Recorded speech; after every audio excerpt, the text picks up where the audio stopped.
உங்களோட ரிவ்யூ சொல்லுங்கள்.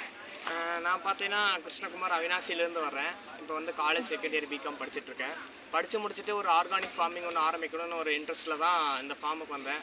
First starting என்னை இன்ஸ்பயர் பண்ணது பார்த்திங்கன்னா மாரிமுத்து அண்ணா வந்து 5 அடுக்கு முறையில் புதுசாக வந்து ஒரு டெக்னிக்கலாக யூஸ் பண்ணுறாரு. ஒரே ஏக்கரில் பார்த்திங்க அப்படின்னா 5 வகையான காய்கறிகளை எடுக்கிறாரு. அதே மாதிரி பார்த்திங்கன்னா 2 ஏக்கர் 3 ஏக்கரில் விளைவிக்கக்கூடிய ஒரே ஏக்கரில் பண்ணுறாங்கிற போது எனக்கு ஒரு இன்ஸ்பயர் ஆச்சு.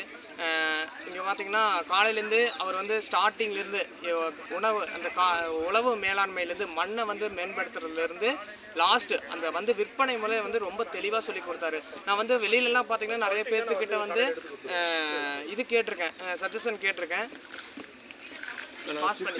பாஸ் பண்ணிக்கோ சஜஷன் கேட்டிருக்கேன். அவங்க வந்து பார்த்திங்கன்னா முடியாது, பூச்சி வேளாண்மையை கட்டுப்படுத்த முடியாது, களைகளை கட்டுப்படுத்த முடியாது, நீ வந்து வெளியில் இருக்கிறதே ரொம்ப திணறிட்டு இருக்காங்க அப்படிங்கிற மாதிரி நிறைய பேர் சொல்லுவாங்க. ஆனால் இப்போ பார்த்திங்க அப்படின்னா இந்த ஃபார்முக்கு வந்து மாரிமுத்து அண்ணாவோட ஸ்பீச்சை கேட்டதுக்கப்புறம் பார்த்திங்கன்னா எனக்கே ஒரு கான்ஃபிடென்ட் வந்திருக்கு. கண்டிப்பாக நம்ம வந்து இதில் வந்து சக்ஸஸ் பண்ண முடியும். ஆர்கானிக்கான தேவை வந்து ரொம்ப அதிகமாக இருக்குது. நிறையா மக்கள் எவ்வளோ பேர் விரும்பி சாப்பிட்ருக்காங்க. அதோட தேவை இது புரிதல் இருந்தது அப்படின்னா கண்டிப்பாக வந்து நம்மளால் சக்ஸஸ் பண்ண முடியும். தேங்க்யூ. உங்கள் ரிவ்யூக்கு ரொம்ப நன்றிங்கண்ணா.